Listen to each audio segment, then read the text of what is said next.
5,000 plus stock जैसे होते हैं अगर listed companies, you eliminate most of the companies, 150-200 companies आप सिलेक्ट करोगे एंड देन उसमें से भी आप 10 से 12 स्टॉक्स में इन्वेस्ट करोगे. Correct. So what I basically eliminate is I don't look at any cyclical sectors. I don't look at steel or cement or sugar. Second criteria is I don't invest in company which has got some corporate governance issues in the past. And third is the valuation. आज के हमारे podcast में जीवन पटवा हैं, जो एक successful fund manager हैं और करंटली 1400 करोड़ कैपिटल मैनेज करते हैं और वहाँ पे उनका 40% CAGR है. आज वो हमें अपनी इन्वेस्टिंग जर्नी, मार्केट एक्सपीरियंसेस और सक्सेसफुल वेल्थ क्रिएशन के सीक्रेट शेयर करने जा रहे हैं. सुवेन फार्मा से लेट्स से शुरू करते हैं एंड देन आपने क्या प्राइस पे आइडेंटिफाई किया, कैसे इन्वेस्ट किया, क्या थीसिस था? आइडेंटिफाई का रीजन एक ही था कि उसका जो R&D था वो पूरा एक्सपेंस आउट हो रहा था P&L में. So management was actually taking a very bold one. That is when we actually invested in Suven Pharma 2013 precisely. It was at the market cap of 200 crores. It was 50 bagger for me. Deepak nitrite के case में आपने कब identify किया था and क्या इसमें invest किया? So Deepak Nitrite was commissioning the largest phenol plant in India. I basically had a lot of faith in the management and we invested. So Deepak Nitrite was like almost 20 times. Oh.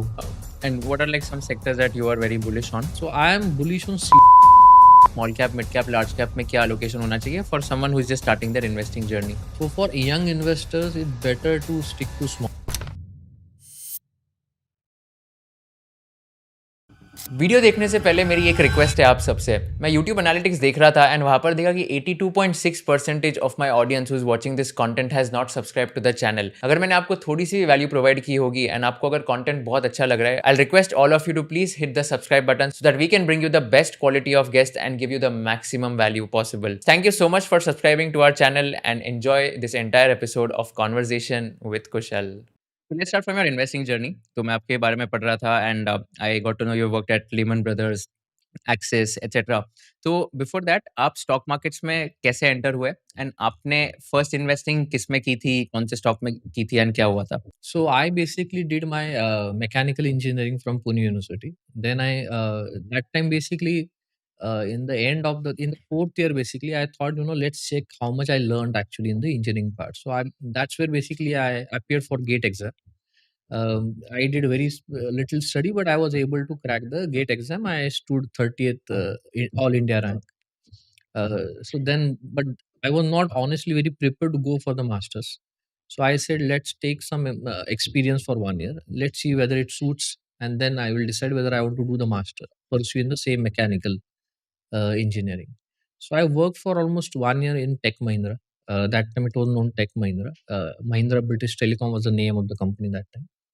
So I worked there for almost 1 year in the software development. But after that, I decided, yeah, this software development, I was honestly didn't enjoy much the software development. So I went for the masters. So I went for IIT Kanpur for doing my masters in mechanical design. I did it for almost 2 years. I did that MTech in mechanical design. There I also worked on the rapid prototyping. So in Kanpur, we had a rapid prototyping lab. So I am talking 2002. Okay. So that time, rapid prototyping was a very new field. Very few people knew about rapid prototyping. Now everybody talks about 3D printing and all that. But the same, it is the rapid prototyping, what we used to do in 2002, right? So I worked in rapid prototyping lab and I worked on multiple projects there. So I was honestly very much excited about the technology, and I said, let's do something on the rapid prototyping.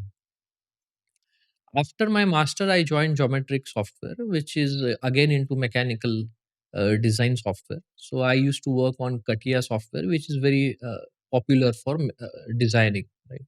So I used to work for CATIA software in the development part. At the same time, I also worked on few ventures. So one was doing rapid prototyping for the jewelry industry. So that time, what used to happen is there were Karagir होते थे and they used to make the jewelry models, prototypes. And then using those jewelry models, they used to make the final pattern using the casting, right?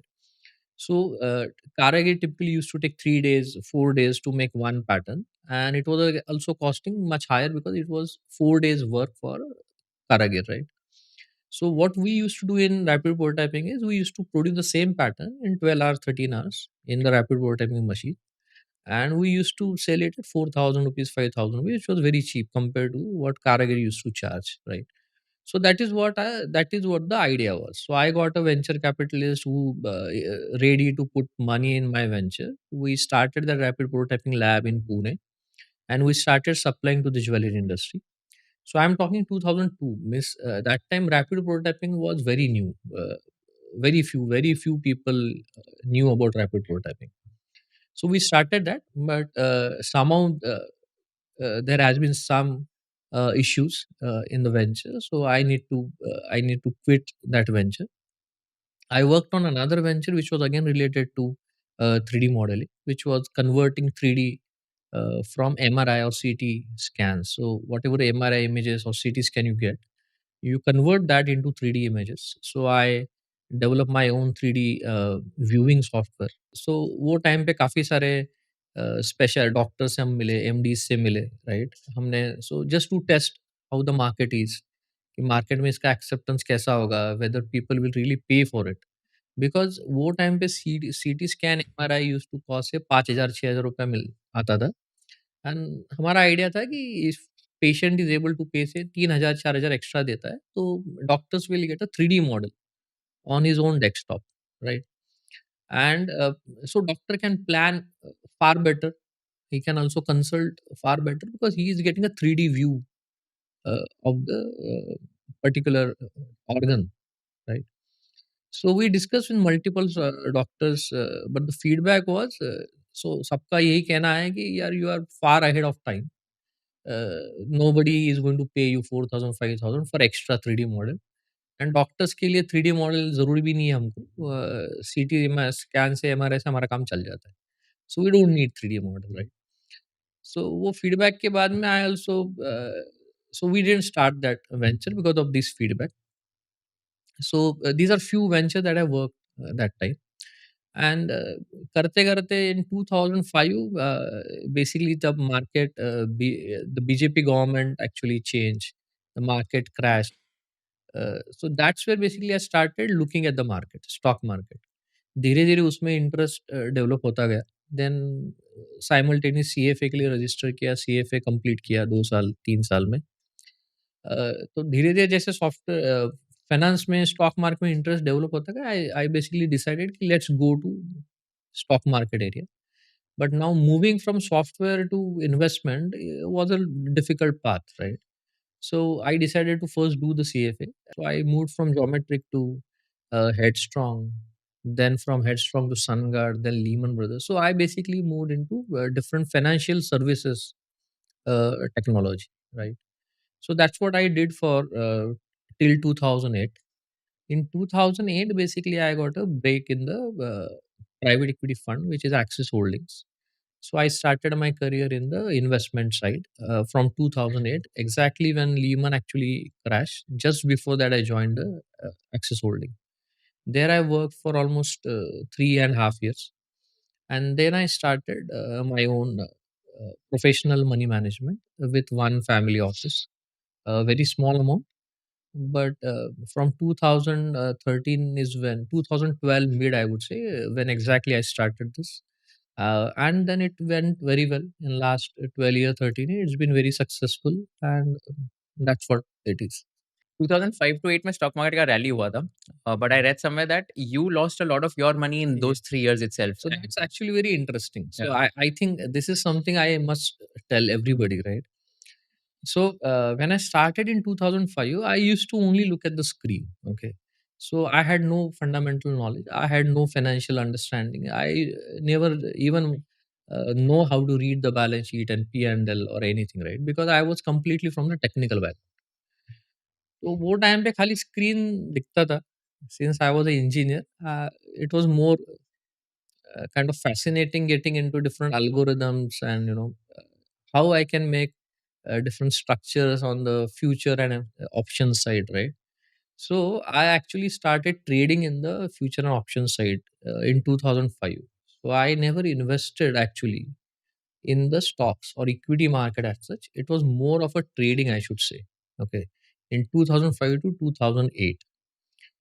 And obviously, as everybody know, trading में पैसा जाता ही है, कभी आता नहीं है, ठीक है? And that's where I always say, tell people, boss, please don't do trading. Trading say you will lose your time, you will lose your money, and you will lose your mental peace, right? So don't do trading, because that's what I have experienced myself. 2005 से 2008 जब market पूरा rally किया था, so there were stocks which went up 10x, 20x, 50x, right?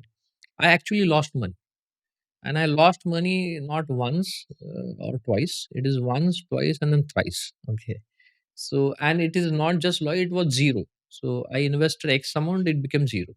Then again I put X amount, again it became zero. Then again put X amount, again it became zero. So it was not one or two, it's three times it has become zero. And it is only because of trading. In 2008, when I joined Axis Holding, the private equity fund, that's where basically I started understanding and knowing about the businesses. There I understood that was trading, trading में पैसा नहीं बनेगा. पैसा तभी बनेगा जब when you are actually can think of a long term, when you actually invest in a business. And that's where my thought process of investing in a business or partnering with the business is what has actually started. So there actually I started understanding deeply into the market, understand deeply into the business, and what is a wealth creation. This is what I learned from 2008 onwards. uh, जैसे 2008 के पहले 2008 में भी मैंने so in P fund also, when I was in the P fund, right? So initially, I used to look at stocks like steel sector, right? Uh, then your power sector. So these were very hot sectors in 2008. Everybody was talking about power sector and all. So I developed expertise on the power sector. I developed expertise on the steel side. There was no investment framework that time. It was more like a you try to find undervalued stories, undervalued stock. Now it's very difficult actually to define what is undervalue, how you define undervalue, right? Unless and until you know how to value something, you can't say that it is undervalued or overvalued. But वो तब तब ऐसा लगता है कि यार ये बहुत अंडरवैल्यूड स्टॉक है, पावर स्टॉक, स्टील स्टॉक बहुत अंडरवैल्यूड है, because these people are having lot of resource in terms of coal mines, iron ore mines. काफ़ी सारे प्लेयर थे जिनके पास बहुत सारा कोल माइन था, बहुत सारा आयरन ओर माइन था। अपन जो कैलकुलेशन करते हैं ना, ₹3000 पर टन बिकता है। He is having 100 million tons of coal mines, उसका रिसोर्स का इतना वैल्यू है। Then you say this is a under value, right? This is a See, this was a very basic but very rudimentary thinking that time. So that time I invested or I put money in a lot of steel stocks, a lot of power stocks, right? Uh, then suddenly what happened is there was a Colgate scam, and Supreme Court cancelled, licenses of all the coal mines, steel, iron ore mines, right? That is where I actually realized, well, this is not the way to invest, right? Because you are basically playing on the government policies. Government policies can change anytime. So when I started my own in 2012, the primary thought was how will I protect the capital. So that was the single most objective when I used to think about, if I start my own professional money management, then how will protect the capital of investor. In any case, whatever is the situation, whatever is the scenario, external, internal, macro, micro, right? The capital should not be eroded. That was the single thought that drove me for almost 6 months. 6 महीना सोते जागते बोलते हैं ना, खाली एक ही दिमाग में था कि बॉस कुछ भी हो जाए, मार्केट भले कैसा भी हो, you can't blame the market कि यार मार्केट खराब हो गया, अब मैं क्या करूंगा. You can't blame the market. Market खराब भी होगा, अच्छा भी होगा, but you should be able to protect the investors money. किसी भी हालत में इन्वेस्टर का पैसा नहीं जाना चाहिए. That was a single thought that drive me for 6 month. सोते हुए वही सोचता था. And then I actually design my framework. So that's how I actually design my framework कि how miss what are the characteristics that I should be looking at in the businesses, and how I should be structuring my portfolio so that investor का पैसा नहीं जाएगा. So from 2012 onwards, I had a framework with which I invested, and till now that framework is being successful. I am able to uh, give better returns, and there has been only 2 years, I should say, in last 13 years where I have seen a negative return. Irrespective of the market returns, there are only 2 years where returns were negative in absolute terms, I'm saying. In relative term, obviously, there is only 1 year where I actually underperformed the market, right? But otherwise, 13 years, it has been a wonderful journey. So अभी आप कितना money manage कर रहे हो? So right now we manage close to 1400, 1500 crore capital. There are some capital which is also in the unlisted side, which is not counted in this AUM. So we do invest in smaller amounts in the unlisted side as well. And what has been your percentage CAGR over the last 12 years of So this? we started this PMS structure. So we registered with SEBI as a PMS in 2022. Before that, I was actually working for a family office in individual capacity. So if I look at the performance of that family office right from the inception 2012 to 2025 now today, then it is somewhere closer to 40% CAGR. It was actually very good till 2021. It was almost around 50% plus. Uh, but after 21, the return actually dropped a little bit because there was a 1 year where there was a negative returns. So that is where the return actually got impacted. Till 2021, it was actually 50% plus, and then it dropped. But now, even if I calculate, it's around 40% for last 13 years. So we'll discuss about the framework which is there, which helped you in order to invest. But before that, मेरे को ये जानना है कि आपका Lehman Brothers का जो experience था, वो क्या हुआ था exactly? And did the Lehman crisis happen when you were there? या कब हुआ था? आपको पता चल गया था कि ऐसा होने वाला है? What happened exactly? So Lehman Brothers जो है, I would say it's a very short span in my entire career. I was working in Sungard in Pune, and that time I got an offer from Lehman Brothers, which was 2x salary. So that's the reason basically I went to Lehman Brothers. I went there, but it was in Bombay. Pune, Mumbai, हर week up down करना पड़ता था. I was married with 2 kids. Okay, तो बहुत difficult था. So within 5 months, I took a decision कि boss नहीं कर सकते. I can't do this Pune Bombay shuttling. So I decided I'll quit the job and I'll get something in Pune. So so there is nothing to do with the crisis, Lehman crisis. It was purely a personal family decision, because of which I shifted back to Pune from Mumbai. And then It was a very short period, only 5 months I worked at, nothing more than that. Axis join किया फिर उसके बाद. उसके बाद में I joined one more software company in Pune, which was a Talentica software. Again, very short span, 5 months. And then I got an offer from Axis Holding. I immediately took the offer and shifted. सो अभी आपके framework पे बात करते हैं. Okay, I read that 5000 plus stocks जैसे होते हैं अगर लिस्टेड कंपनीज, उससे भी ज़्यादा एक्चुअली, उसमें से आपका फ्रेमवर्क होता है elimination framework. You eliminate most of the companies, 150-200 companies आप सिलेक्ट करोगे एंड देन उसमें से भी आप 10 से 12 स्टॉक्स में इन्वेस्ट करोगे. Correct. So can you help us understand कि आपका एलिमिनेशन फ्रेमवर्क कैसे होता है, एंड देन डिटेल में जाएगी कि ये 10-12 स्टॉक्स आप पिक कैसे करते हो. See, elimination is, I think, the most important step in the portfolio. Because if your elimination criteria are good, then you have to work on only few ideas. If you don't have your elimination criteria right, then you are basically wasting your time on multiple things, right? So you will not get enough time to focus on the right things, right? So that's where I feel elimination is the most powerful thing in the portfolio construction, right? So what I basically eliminate is I don't look at any cyclical sectors. I don't look at steel or cement or sugar or even construction or real estate. So any cyclical sector, when I say cyclical, basically the earnings are cyclical. At some time, macro जब अच्छा होता है तो earnings will be higher. Macro खराब होता है, earning नीचे जाएगा, right? So I don't invest in any cyclical sector. That's first elimination criteria.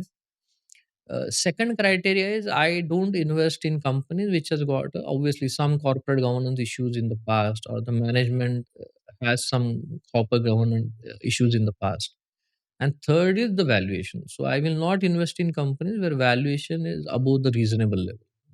Even if the company is very good, but if valuation doesn't, see, there are only two ways you can actually manage your risk in stock market.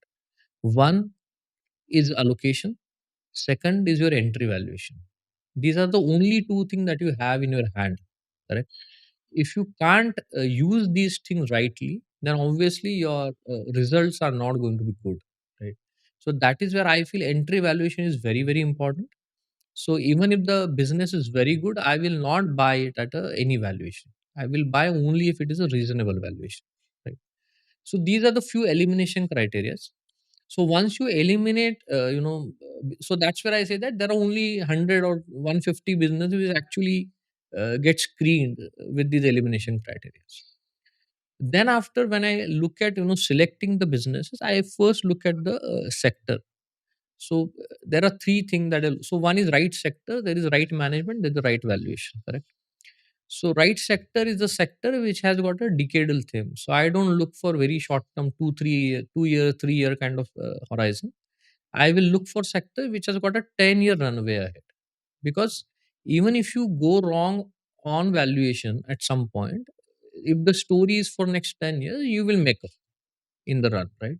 So I look for sectors which are there, which has a runway of next 10 years. That's what I call a decadal themes, right? So I always look for a decadal theme. Not necessary that I will ride that theme for 10 years, but when I will invest, I will look for a decadal theme.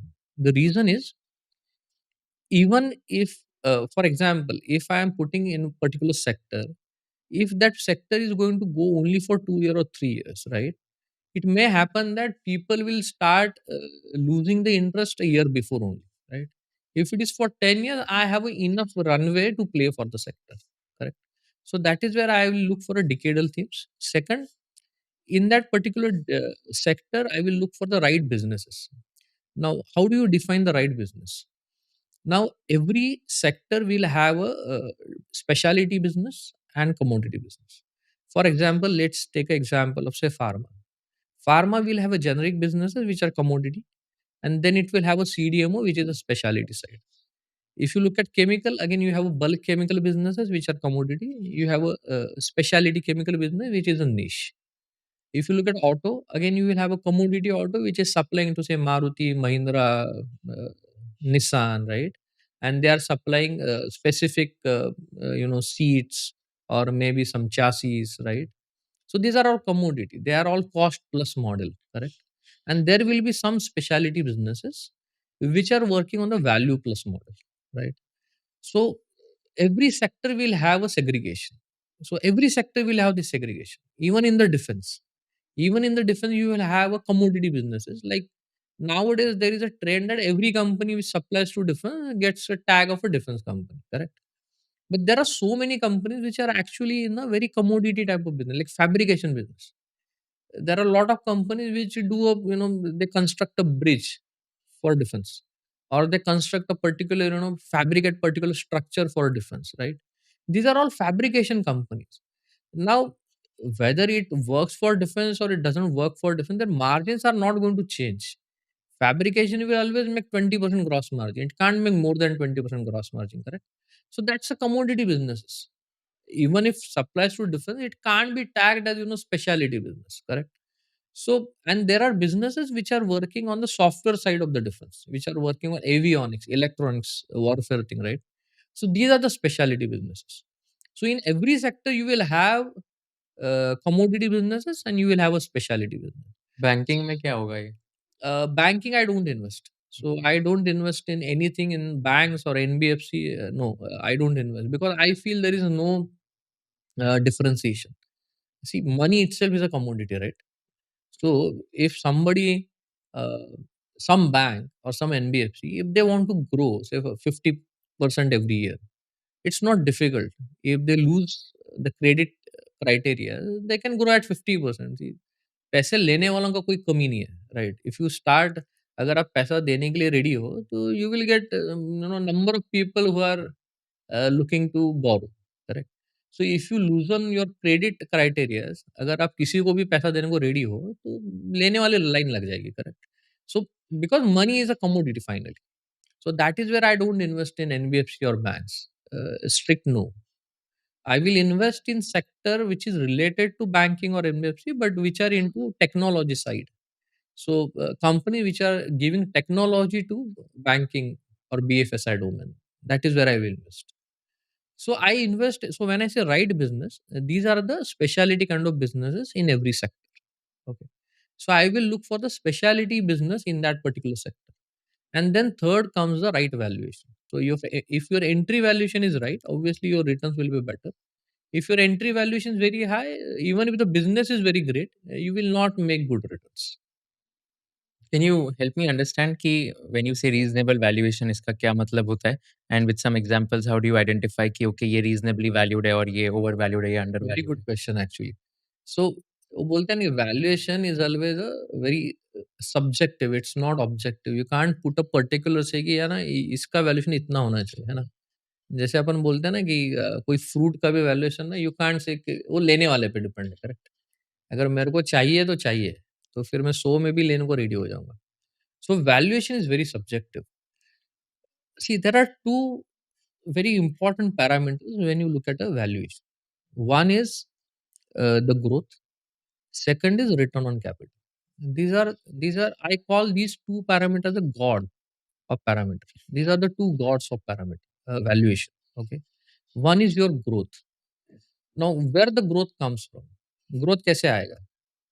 Growth will come from size of opportunity, right? So, if you have a very large opportunity size, then obviously there will be a growth, correct? So, size of opportunity will tell me how much growth that particular sector or that particular company has, correct? Second is your return on capital. Return on capital कहाँ से आएगा? Return on capital will come from entry barriers. It will come from your competitive edge of advantage, right?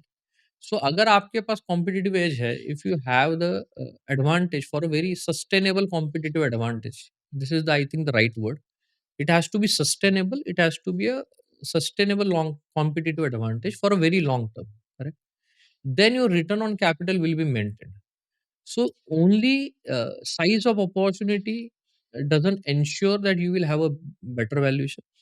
Only return on capital doesn't ensure that you will have a better valuation. It has to be a combination of both. For example, uh, you take say infrastructure sector, right? 2008, there was a huge opportunity, and even today there is a huge opportunity in the infrastructure space, right? So growth is there in the infrastructure, but does that ROC is there? You will find that ROC of these companies is typically 12%, 13% or below that, right? In 2008, what happened with infra, everybody knows. All infrastructure companies actually, a lot of them actually went bankrupt. Why? What happened? Because their return on capital itself is few basis point more than their borrowing rate. So if their cost of capital is say 10%, their return on capital will be 12%, 13%. And वो लोग क्या करेंगे फिर they will leverage their balance sheet 2 times, 3 times, and they will try to make return on equity 16%, 17%. That's how they play, right? But when you are actually doing the leverage, it actually going to cut on both sides, correct? So what happened in 2008? A lot of infra companies they have bid for the projects. They have taken the project. They have borrowed from banks, right? But the timeline of the project actually got extended, either because they were not able to acquire the land, correct? Or if they even if they are able to acquire the land in time, they were not able to finish the project in time. So what happens when you are not able when the project get extended is your borrowing cost will increase, right? So your return on capital will come down. It will come down below your cost of capital, and then you are bankrupt, correct? So so that's where I say that return on capital is a function of your sustainable competitive advantage. What competitive advantage these infra companies typically have? Infra company doesn't have any competitive advantage. It is only the execution, and there are a lot of people who can execute. See, whenever you are talking of any business which is given as a tender, right? It's not a good business. Any business, I'm saying. So that is the reason when I invest in defense side also, I look for companies which are not just going by the bidding and the tendering process. Because any business which works on the tendering process is not a good business, because there is always a race to the bottom. Everybody wants to quote lower to get the tender or to get the order, right? So that L1 is, I think, the bad word for the investment. So this is where I say that the return on capital will come from sustainable competitive advantage. So if a particular company is having a very good size of opportunity and it has got a sustainable competitive advantage, then it will always trade at a premium valuation. So if it is able to grow at say 20% per year, and it has got a return on capital which is again 20% plus, then it should get a valuation of 30 p multiple, 40 p multiple, even if it can get a multiple of 50.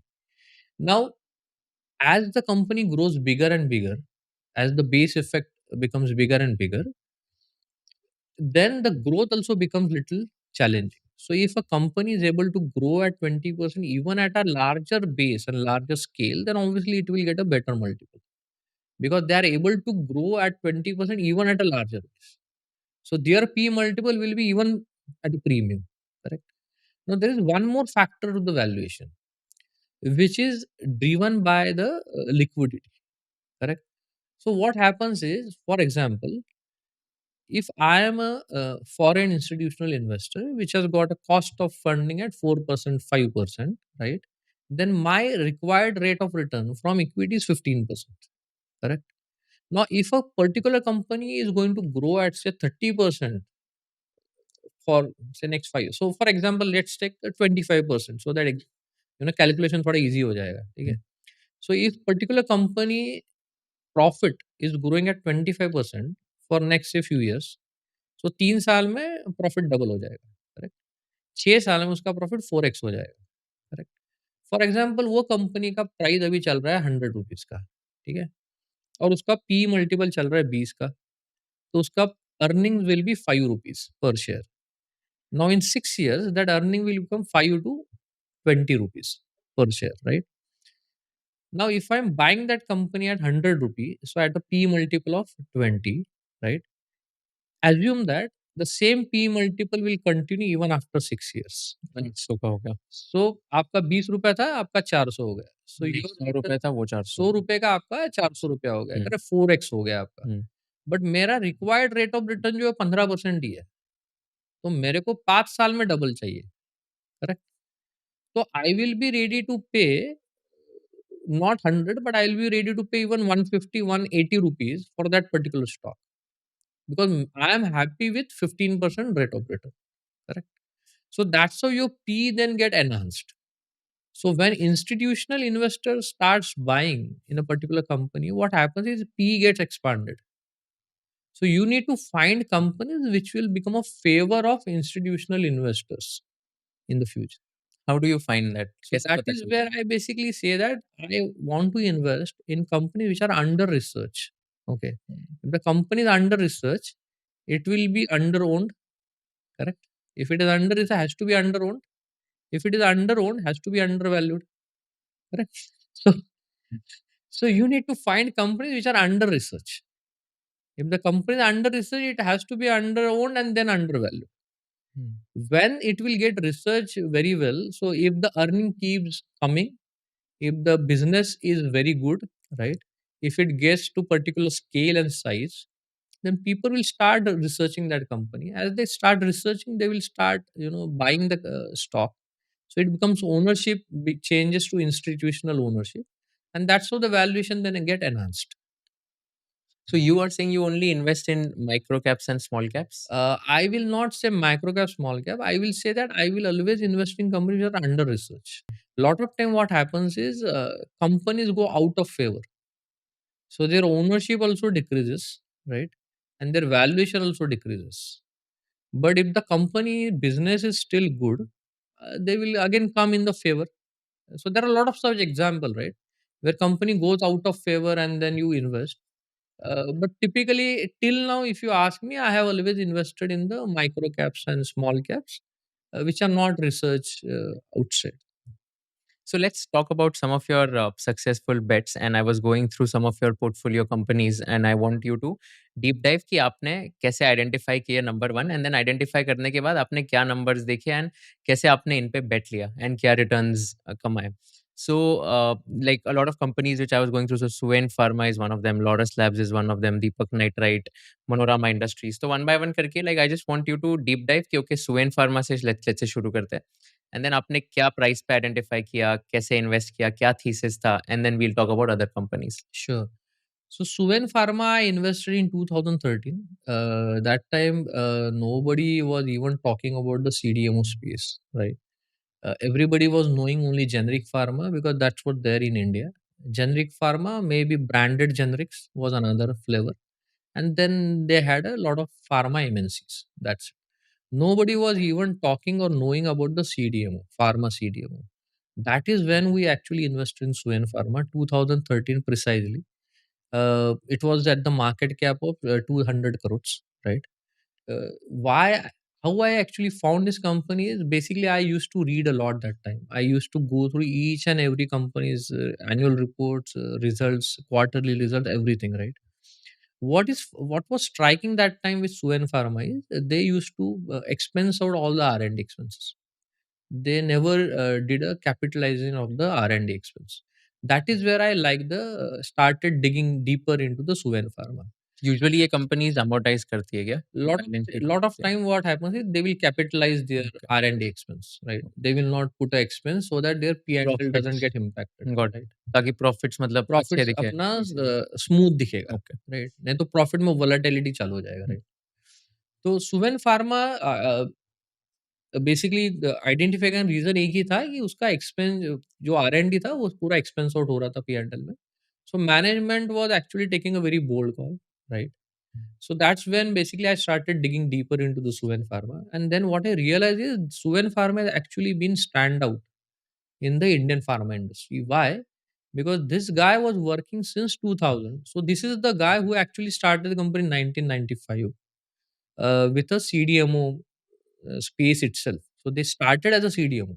Okay, they started working for one MNC, supplying to MNC. So they started as a CDMO. So it actually started even before Divi's Lab. Okay, as a CDMO. And since 2000, the person, Dr. Justi, Venkatesh Justi, was working on on developing a new molecule, which is called a NCE in pharma space, which is new chemical entity in pharma space. So in India, the trend from 2000 is mostly towards the generics. Nobody has invested in the R&D side. Nobody invested in uh, developing the new chemical entity or new molecule, right?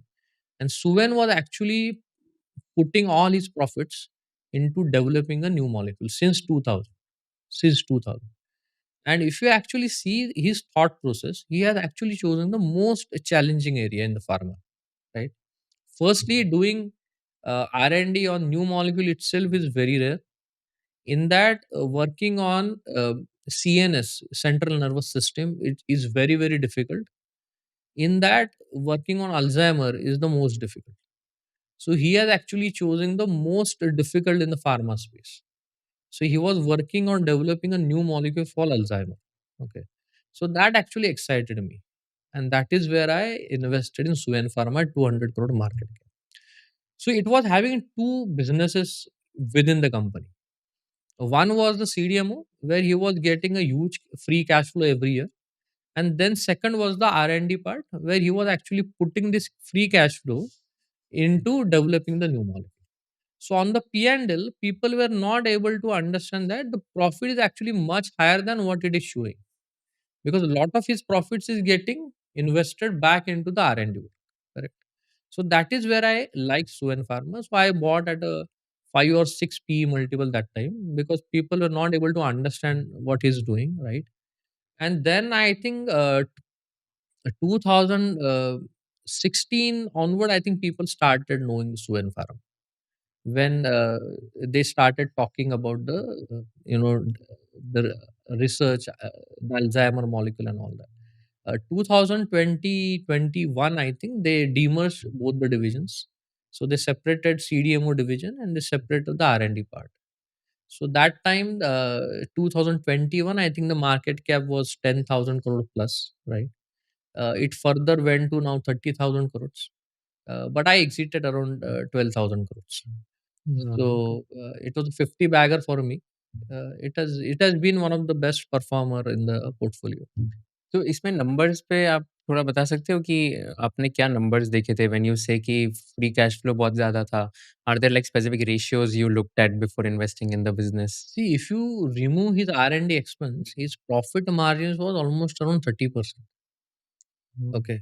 So that actually got excited me. And what are the usual profit margins in this industry? See, in CDMO, profit margins are always 30%. But that time, nobody was doing CDMO. So nobody knew how the profit margins are. Divi's was doing the CDMO, but Divi is not 100% CDMO. 30-40% is CDMO, 60% is generics, right? So Suven had actually a very good profit margins. When they demerged both the division, then people actually realized what the real profit margins are. Okay. Uh, so that was one of the reason actually I invested. But when you invest in, so when I invest in companies, it is not always that I will have certain number in mind for future. When I invest in company, I typically see कि boss, I like the business, I like the promoter. अगर वो अपना एक movie में जो कहावत थी कि अगर काबिलियत है तो कामयाबी मिलेगी, राइट? तो दैट्स व्हाट इट इज। अगर काबिलियत है तो कामयाबी भी जरूर मिलेगी। if the capabilities are there, they will be successful. So this is the thought process with which I invest. Got it. Manorama industries इसका क्या स्टोरी था? So Manorama industry is a very interesting story for me. So I read about Manorama industry in one of the magazine. Okay, I like the story. So I went and met the management. I saw their plant in Raipur. I liked the plant. Uh, in fact, this was the only company, I should say, where I have taken the decision so quick. So I saw the plant, and second day I have picked up a significant stake in the company. Second day, that means I haven't done any research after that. Second day I picked up a very significant stake in the company. That was a 200 crore market cap, right? So that's where so it was 2019. I picked up significant stake in the company because I like the story a lot. As I said, there are two things that drive the valuation. One was the growth, which is driven by size of opportunity. So Manorama had a very large size of opportunity. So they are into CB, which is a cocoa butter equivalent, which goes into chocolates. Correct. So they had a huge market for cocoa butter equivalent, right? So size of opportunity is very big. And second was the return on capital, which come from the entry barrier or the competitive advantage. So in this case, in case of Manorama, they were the only company, I should say, which was procuring sal seed in India, the raw material which is required for CB. So they were the only company which were procuring sal seeds in India. So that actually created a very strong entry barriers for the business. And they were used to supply the CB to MNCs like Mondelez, Ferrero Rocher, right? So that was again another entry barrier. So you don't get these kind of customers so easily and so quickly. So they do a lot of audits before they actually give you the contract, right?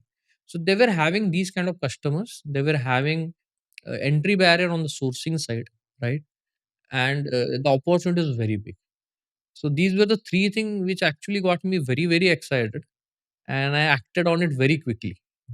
आपने एक दिन में कैसे decide कर लिया? So that is what I'm. This is the first time when I got so excited with the story that second day I picked up the step.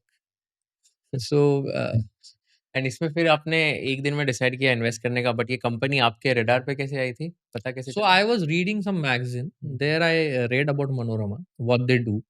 So then I contacted them. I in investor relation. I went and met the management, and that was the story. And can you deep dive when you met the management, आप क्या type के questions पूछते हो? आपको कौन से answers अच्छे लगते हैं? कौन से आंसर्स अगर उन्होंने ऐसे It's बोले very तो difficult मतलब question. See, it is.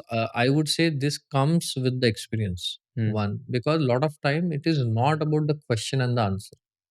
In my case specifically, I can tell you, It is not about question and answer. It is about the positive vibes that comes when you talk. So it's not necessary that I will always ask the technical question. It is not always that I will ask, business related question. A lot of time it will be just, एक घंटे का बैठ के चाय P ली, बात कर ली. But the kind of vibes you get, and it comes with the experience. You will not get it, in maybe 6 months or 1 year. It is like when you meet multiple management, when you meet multiple people, that's when you will understand, the vibes that you get from the person. When you, let's say, talk to them for 1 hour, मतलब इसमें when you say vibes and all, it's like a mixture of कि okay, numbers पे क्या चल रहा है, like the vision of the promoter, clarity कितना है business का, Yes. that would be there. And Yes. then secondly it'll be more on the comfort level and all of that, Yes. right? A lot of time what happens is, like in case of Manorama now, I spend almost a day with the company. So maybe with the management, I spend only 1 hour, but I spend a lot of time with the employees, with the people associated with the management, people in the city, right? So you get a lot of feedbacks from these guys also, correct? So that also helps you to, understand the company and the management better. Next is Laurus Labs. तो Laurus Labs का क्या thesis था? So Laurus Lab ka thesis again, it was mostly, so firstly when I invested, the thesis was the operating leverage. Okay. So when I invested, they have actually completed a capex, which was a mega capex. So they actually doubled their gross block, and their earning was same, their sales was same, because there was no utilization from the new capex, right? So when I invested, there was a single, I would say, single investment hypothesis was the operating leverage. Whenever there is a utilization of this new capex will happen, obviously your operating leverage will kick in. And I waited almost 1.5 year for that operating leverage to kick in. And every con call, I used to ask the same question to the management, and you can check all the con calls of Laurus Lab. You see my question. So every time I used to ask the management same thing: how much is the utilization? कब तक आपका utilization खत्म होगा? When your gross block will be utilized fully, and what kind of top line you will do with the full gross block utilization. And that has exactly happened in 2021, when they actually able to utilize their entire gross block. Their margin jumped, their profit went up almost 10x. Okay, and the stock was almost 10x in 1.5 years, 18 months. Wow. Yeah, because it was an operating leverage, right? I mean, their capacities were underutilized. क्या मतलब होता है इसका, like operating leverage and So capacity what happens utilization? is, when you जब आप आपका for example उनका 1000 करोड़ का ग्रॉस ब्लॉक था, सो उनका फिक्स एसेट वाज 1000 से 1200 करोड़ का था, and they did another 1200 crore expansion capex, right? अभी होता क्या है, जब तक आपका 1200 करोड़ जो आपने एक्स्ट्रा स्पेंड किया है, वो जब तक आपका लाइव नहीं होगा, जब तक पूरा यूटिलाइज नहीं होगा, आपके पी एंड एल में you will have other expense, because वो ग्रॉस ब्लॉक से रिलेटेड जो एक्सपेंस है, एम्प्लॉय आपने बढ़ा दिए होंगे, राइट? आपका इलेक्ट्रिसिटी कॉस्ट चालू है, आपका बाकी भी प्लांट मेंटेनेंस चालू होता है, right? So all that will come in your P and L other other expense. You will have higher employee cost, you will have higher depreciation, because you have already commissioned that plant, right? So you will have higher depreciation, you will have higher interest. So खर्चा पूरा आ रहा है P and L में, but आपका revenue zero. So when that revenue will start coming fully, that time your profit will jump multiple times, right? Because now your cost is getting absorbed. So there are multiple type of leverages that I work.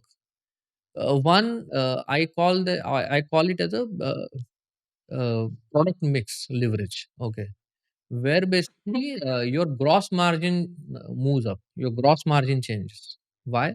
Because your product mix is changing. Earlier you were doing, say, some product, and now you are moving up the value chain. So you are doing better product where your realization is better. Correct. For example, let's say Manorama itself, right?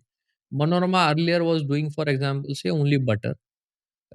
So in the overall revenue contribution, the CBE contribution was much lower. As the CBE contribution goes up, which is the value added products, as CBE contribution goes up, the gross margin will also go up. Correct. So that is the one leverage.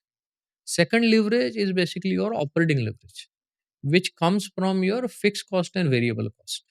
So your variable cost is basically related to your revenue, whereas your fixed cost is remain fixed irrespective of the revenue. So when your revenue increases, your fixed cost as a percentage of revenue actually drops, right? So your EBITDA margin improves, goes up. So that's operating leverage. Third leverage is basically your financial leverage, right? So when your interest cost and your depreciation as a percentage of revenue drops, that time your PBT actually improves far better. So if your PBT margin improves, right? So these are the three leverage that you have in the business. So if when all these three leverage plays out, then what happens is your gross profit will grow faster than the revenue, your EBITDA will grow faster than the gross profit, and your PBT will grow faster than your EBITDA. And then there is the last leverage, which is the valuation leverage. So your P multiple also goes up. That happens when your return on capital goes up. So if your return on capital goes from 20% to 25%, your P multiple will also jump. Because as I explained, P multiple is a function of ROC, return on capital. So your valuation also jumps. So that's the last leverage. So P multiple जब change होता है, तब you're saying it is majorly because of the return on capital. Yes, one is return on capital, second is growth. Hmm. If the growth rate improves, P multiple will change. If ROC improves, P multiple will change. If both improve, then obviously it will change a lot. So are you trying to say that P multiple is something that is in the hands of the company? मतलब company के hands में कि Company के कैसे? hands में नहीं होता. It is basically the perception of the investor. Correct, exactly. If investor pursues the company to have a better growth in the future, he will ascribe a better multiple. Hmm. If investor pursues company to have a better ROC in the future, he will ascribe better multiple. Hmm. And I explain you the reason, right? Means if company is growing at a rate of 30%, whereas my required rate of return is 15%, I'll be able to give higher multiple. Yeah, fair. Deepak nitrite के case में आपने कब identify किया था and क्या इसमें invest किया था? दीपक नाइट्रेट केस में भी एग्जैक्टली सेम स्टोरी था. So Deepak Nitrite was commissioning the largest phenol plant in India. There were no phenol manufacturer in India. It was all imported from outside. And Deepak took the capex of putting 2 lakh ton phenol plant, which was I think 2 lakh. If I remember correctly, it was 2. Maybe it is 4. I am not remembering honestly very correctly. So they have taken the largest capex in their history, and they have done it with leverage. So they have taken loan for doing the capex. So it was a bold decision. It was a big decision, right? But going by their track record, I basically had a lot of faith in the management, and we invested. So that was when the price was 150 rupees when we invested, because that phenol plant was about to commission, and the same operating leverage has to play in case of Deepak Nitrite when the plant gets commissioned. So we invested 150 rupees. The plant commissioning actually got delayed by almost a year. But after a year, when plant got commissioned, there was a massive jump in the top line and the bottom line. And market gave a very good multiple to Deepak Nitrite. So Deepak Nitrite was like almost 20 times from 150 rupees to 3000. That was the rally in almost, I would say, 3 years. Oh. Yeah. So it was all operating leverage, even in case of Deepak Nitrite. Obviously, there was one parameter of value, the product mix that I talked about, right? So when they put a phenol plant, the idea was to go get into the phenol derivatives, the downstream products of phenol, which will give them better margins, because that's a value addition they are doing for the phenol products, right? So that has actually improved their margins and the return on capital, and that's how their multiple also went up much more. And when you say कि loan लेके capex किया था, is that usually a good sign? See, it is again subjective. Firstly, how much loan you take is very important. Whether you can absorb that kind, whether you have a balance sheet to absorb that loan is one question. If your balance sheet is strong enough to absorb that loan, there is nothing wrong in it. Correct. Secondly, when you are taking the loan, how you are deploying that capital. Forget loan. whenever you are basically deploying the capital, it's very important to understand where you are deploying that capital. Are you deploying the capital which will give you better ROC than the current ROC, or it will give you lower ROC than the current ROC? So whether it will dilute your current return on capital, or it will enhance your return on capital. If it is going to enhance your return on capital, obviously it's a good decision. Axiscades is something that Yeah, you Axiscad we invested have in. invested 3 years back. Mm. Again, it was mostly because of the ER&D business. So if you actually see all my investment, being it Suven Pharma, be it Laurus, be it Manorama, they are all, I would say, they are all CDMO space, right? Manorama is also food CDMO, right? Means they do different type of blending and the formulation for different clients, and then they have a long term relationship with those clients. They supply them for particular product, like they supply for Ferrero Rocher for one product, they supply Mondelez for one product, right?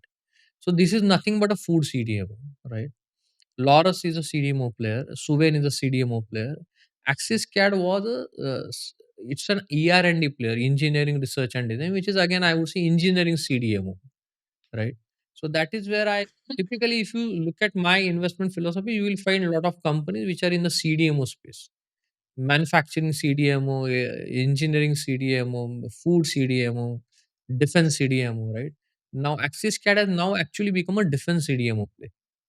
Earlier it was a ER&D play, but now with the recent management change, they have changed their strategy completely. Now it has become a defense CDMO. Say they now they are having aerospace, defense and electronics as three different verticals, where they are actually working on the CDMO kind of contracts with the global players. So so this is basically the common theme which you will find in my all investments. Hmm.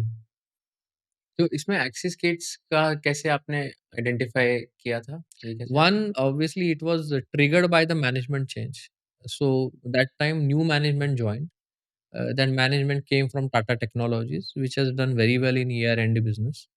So because of the management, so my investment was more triggered because of the management change. I like the management, the track record that he has delivered in the Tata Technology, and that is where we invested in. And it was fitting perfectly in my investment framework. So that was another reason. आपने बताया कि banking is something that you avoid investing in. ऐसे और कोई sectors है that you specifically avoid? As I said, steel, cement, sugar, construction, real estate, I avoid all that. And what are like some sectors that you are very bullish on? So if you ask me again, as I said, so I am bullish on CDMO space, be it a CDMO for pharma, be it CDMO for food, be it CDMO for defense. I am bullish on CDMO space wherever it is. So we have taken say defense CDMO, right? So I call Axis Cadis as a defense CDMO. We have invested in one company which is Azad Engineering, which is again a CDMO for defense or maybe power or maybe aerospace. So they supply to companies like in aerospace they will supply to companies like Honeywell. They will supply to Rolls Royce. They will supply to Safran. In power they supply to Siemens, Mitsubishi. In defense side, they again supply. Now they are talking to Indian defense. They are working on developing engine for missiles, right? So I like the companies which are into CDMO kind of business model. And anything on the chemical sector या वहाँ पे? Chemical sector, I was very bullish in 2016, 2017. There was a crackdown on Chinese chemical companies from the government authorities. Because of that, there has been huge demand from Indian chemical sector. In the corona, that demand actually got multiplied further, and a lot of chemical company actually made a lot of money. Uh, so I was very bullish from 2016-17, and I got little carried away in the corona cycle as well with the chemical companies. That's where I think I made little mistake that I got carried away with the corona. In 2012, 2023, I actually realized that this sector. So I actually cut down my stake in the chemical sector because I realized that you can't extrapolate the demand of corona. So demand has to come down to the normal level again. So these companies revenue will again come to the normal levels, their profit will again come back to normal levels. But I was little carried away due to the COVID demand. I also carried away a little bit because of the I would say India China India plus one theory, right? But I think chemical sector, if you ask me today, I am not too bullish on chemical. And आपने 2020 2022 में 5.5x jump हुआ था आपके portfolio में, I was studying, and then FY23 में there was a -26% Yes, kind yes, of a return. तो yes. What went wrong in FY23 and what went right in 2020 to 2022? So 2021 it was a 4x jump and then it was 35% again. So it was a 5.5 time jump in 2 years. Okay. So as I said, in these 2 years, what went right is obviously Laurus went up 10x, Deepak Nitrite went 10x, Manorama went 5x, Suven Pharma went 5x. So there were a lot of company actually did very well in 2 years. Okay. What went wrong in 2023? As I said, I got carried away for pharma and chemical. That demand of COVID, I extrapolated it for further, which it didn't happen, which was wrong, in fact, right? So it didn't happen, and that's where basically a lot of these companies actually came down. So Deepak Nitrite came from 3,000 to 2,000. Laurus came from 700 to 300, right? So because of that, portfolio got the hit, and there was a negative 26% return for that year. But was there some investment where you put in capital and then lost money in that? कोई ऐसा stock था? There is one stock where it has happened, and there has been massive erosion of wealth in chemical sector. Okay.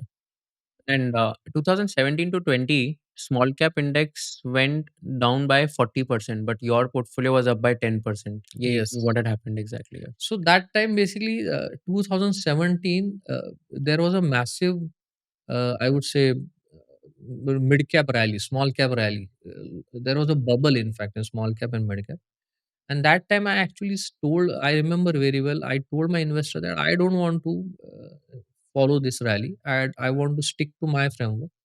I don't want to invest in these sectors which people are going after. So I didn't change my philosophy. I didn't change my portfolio. I just stick to what I had, and that basically because of that I survived that crash in mid cap and small cap. So 2017 to 2020 was a severe crash in small cap and mid cap, but I was able to survive and give actually positive return when the entire index has given negative return. अभी आपको क्या लगता है, like small cap, mid cap? See, last 1.5 years, small cap, mid cap hasn't done anything. Next 1 year also, I don't think they will do much, because what has happened is, again, there has been lot of narrative based investing that is happening in the small cap mid cap. There has been a lot of narrative being created, okay, in multiple sectors. And because of that, as I said, like in defense, there is a there are companies which are only doing fabrication work for defense, right? But they are treated as a defense companies and given the valuation of 50 and 60. Fabrication cannot make 20% plus gross margin. Their return on capital cannot be more than 20%. So they can't get these kind of multiple. They has to come down, right? And there are multiple such examples. So what has happened is it was all narrative based valuation that has been given to small cap and mid caps, which I think is not sustainable, not reasonable, has to come down, will come down.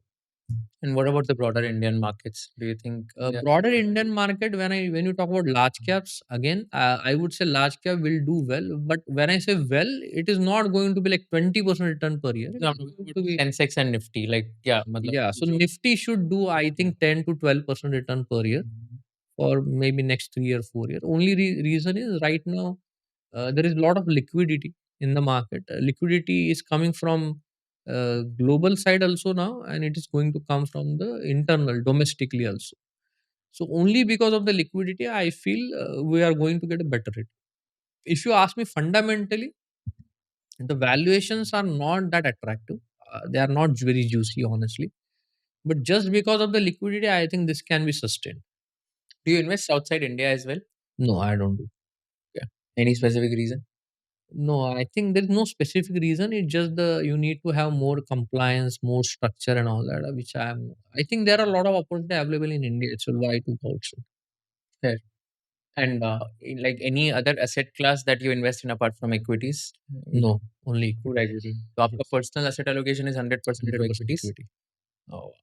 And अगर कोई ये देख रहा है video, young investor है, उनको आप क्या एडवाइस करोगे? Let's say how many stocks they should have in a portfolio and small cap, mid cap, large cap में क्या एलोकेशन होना चाहिए for someone who is just starting there investing journey? So for young investors, it's better to stick to small cap, okay, because they can take more risk. They have their entire career with them, right? So they can take more risk. So they should be actually working with small caps rather than large caps, because there the growth will be higher, the returns will be better. But obviously, your allocation, as I said, you can manage your risk only by two things: the allocation and the entry valuation. So you need to be very, very strict and disciplined in these two parameters. Don't go for any valuation. Don't go for just the narratives. Try to find actual story behind the fundamental behind, and whether it is really going to perform, right? So allocation, you can't mess with allocation. You have to be right with the allocation. You can't just go with very high allocation for any small cap. You need to have a right allocation for all the companies. And second, your entry valuation has to be very, very defensive. You can't give a very high P multiple at the entry valuation. So these are the two advice I would say. More than that, I would typically say that this is what I told many times at many public forums. You should actually focus more on building a business understanding rather than just looking at the stock price. So in India, even globally, in the past, everybody talks about the wealth compounding of wealth, right? Nobody talks about compounding of knowledge. So I would say that people should actually focus on compounding of knowledge. Every year, every year जैसे तुम अपने को पूछते हो ना कि ये साल में कितना कमा लिया हमने, राइट? ये साल कितना रिटर्न बनाया मैंने? So every time people thinks in financial term, कितना रिटर्न बना मेरा? I would say that try asking yourself, कितना नॉलेज गेन किया मैंने? In this 1 year, in this 1 month, how much knowledge I gained? How much business understanding I have developed, right? So every day, every month, every year, you should be having more and more knowledge compounding rather than just wealth compounding. Wealth compounding is a byproduct of knowledge compounding. अगर knowledge आएगा, business understanding अगर बढ़ेगा तो पैसा अपने आप आएगा, right? So I think people should actually focus on developing the understanding of the businesses and not just wealth compounding अपने आप होगा. Don't think only about the wealth compounding. Think about the knowledge compounding. तो आप बोल रहे हो कि जैसे 2-3 स्टॉक स्टडी करना चाहिए 1 साल में, उनको डीप में करो rather than studying 20-25 stocks. Exactly. See, there is always what is the difference between a promoter and an investor? What is the difference between a knowledge and understanding? Promoter investor तो हाँ, मतलब promoter is someone who is executing the business, Right. Investor is someone who is putting in capital. Exactly. So investor has a knowledge of business, correct? Whereas promoter has an understanding of it. So what is the difference between knowledge and understanding? So people will ask me, what is the difference between knowledge of business and understanding of business? There is a very thin line actually, right? But investor has a knowledge of business. So he knows what has happened in the past, right? He knows what is happening right now in the business. But promoter will also know what is going to happen in the business in next 3 years, next 5 years. That's the understanding of the business. He know what's going to come as a challenge to this particular business in next 3 years, next 5 years. He also knows what he needs to do to overcome those challenges. He knows where he should be putting his money, right? He know how to diversify his business, right? So this is all comes from the understanding of business, right? So what I say is, when you basically get to the understanding of business, that's where your return will actually be multifold. Hmm. Till the time you are only having knowledge of business, you will make mediocre returns. But when you get to the understanding of business, that is where you will start making the multi-bagger returns. How to get to that level ki we So for that, you need to do more and more deep dive here. There are multiple ways. Everything is available on internet. You can go the field visits. You can connect with the industry people, right? There are multiple ways to do that. See, what is important is the intent. Once your intent is clear that I want to develop understanding of something, you will do it. It is all about intent. First, you need to have that intent in your mind. Then only you will work towards it, right?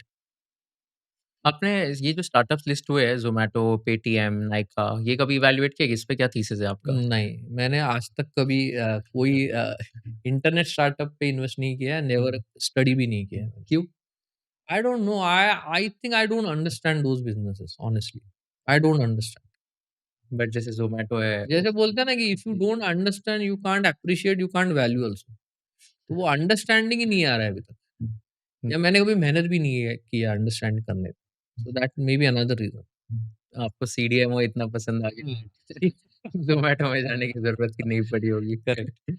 And ये जो आपने बोला industry P multiples वगैरह, आपने बोला कि entry कभी भी ओवर वैल्यूएशन पे नहीं करना है, राइट पी नहीं, मल्टीपल पे करना है। यस। तो आप एक बार थोड़े बता सकते हो कि कौन से इंडस्ट्री में आज एवरेज पी मल्टीपल क्या चल रहा है अलग-अलग इंडस्ट्रीज़ में, या प्राइस टू बुक मल्टीपल क्या सी चल रहा है? प्रॉब्लम वही है ना कि every industry will have a mediocre businesses and the speciality business. So mediocre business will trade at say X valuation, specialty will trade at 2x, 3x. Hmm, Like in pharma, if you look at generic business like Cipla, it trades at 22 times hmm, P multiple, right? If you look at DV, DV is trade at 75 P multiple. Just look at the difference. Hmm. This is the range of P I'm talking. How do you now, you understood, right? Means the range is so huge. 22 on one side, 75 on the other side. So does this mean that DVC is overvalued 75 का multiple है तो? It all depends upon what is your required rate of return. Hmm, If I am a foreign institutional investor, so if you see Divi is overly owned by institutions, right? And they are happy with 10-15% return for many years. They are happy even with 12% return for many years, right? So they will be happy to pay that kind of multiple. have you never invested in DVs? I have never invested in Divis. What was your reasoning? No, I basically like Laurus more than Divis. That's the only reason. Okay, fair. Yeah. तो ये हो गया आपके 2275 Cipla दीवीज, but यही same numbers क्या हो गए like for different industries? So different, like defense में अगर आप जाओगे तो defense में you will have on the lower side you will have 20 P multiple, on the higher side you will have 100 P multiple. Like the PSUs, right? The PSUs will trade at 20 P multiple, 25 P multiple. Whereas if you look at the private companies like Data Patterns or Apollo Micro or Axiscades, right? They all trade at 100 P multiple. So see, it is all about, as I said again, the growth opportunities and the return on capital. So PEG ratio is something that you will be studying very carefully, right? Big Price is earnings one. to growth. More than that, ROC I think is most important. Hmm. The competitive advantage is very important. If the company has a competitive advantage, they will get a growth. The growth will come. Amazing, super insightful conversation. Last question, which I ask all my guests: if you were in the shoes of Kushal and if you were interviewing Mr. Jeevan, what is one question you would like to ask him towards the end? Very difficult here. Because I think I have given everything that I could think of for the investors. Uh, though obviously the framework is something which is very, I would say, very unique and very proprietary. So I don't want to disclose that. But other, I think we have discussed and disclosed everything. So But one question you'd like to ask yourself: anything apart from finance, non-work question. What is one question you'd like to ask yourself? what is it you basically live for? What is it that you live for? I live for the passion that I have for the businesses. So I don't. So a lot of people ask me. Uh, so I don't take any new accounts in the PMS. So I have kept 25 crore as a minimum check What? for Seriously? PMS. Yes, because I feel the way I invest is very different. I take a entrepreneur view when I invest in the business, right? Which requires very long term thinking and very long term vision, and you have to stay long term for a business, right? So for that, my set of investors are also very different. Not every investor can appreciate this kind of investing, right? Because a lot of people look for very short term returns and they want to make 25-30% return and exit. I don't want to exit with 25-30% return. I am a person who look for 50x return when I invest. So that's my minimum target. I always see that whenever I am investing in a company, I want to make 50x in 10 years. This is my target. It may happen that some companies will take 12 years to make 50x. Some companies will do it in 8x, 8 years, right? But 50x is what my target when I invest in a company. But when you see, बोलना एक बात है, होना अलग बात है, right?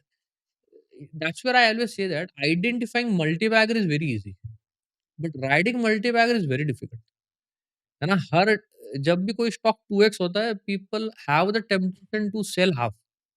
पहले आधा बेच के अपना माल निकाल लो, है ना? That is a very very common strategy, correct? Double हो गया, पहले आधा माल निकालो तो अपना प्रिंसिपल घर पे आ गया, राइट? उनको ऐसा लगता है कि यार अपना प्रिंसिपल घर पे आ गया है, ठीक है? बट उनको ये समझ में नहीं आता है, जो प्रिंसिपल घर पे आ गया, वो वापस कहीं पे तो डालोगे। और वो अगर आधा हो जाए तो क्या? करेक्ट?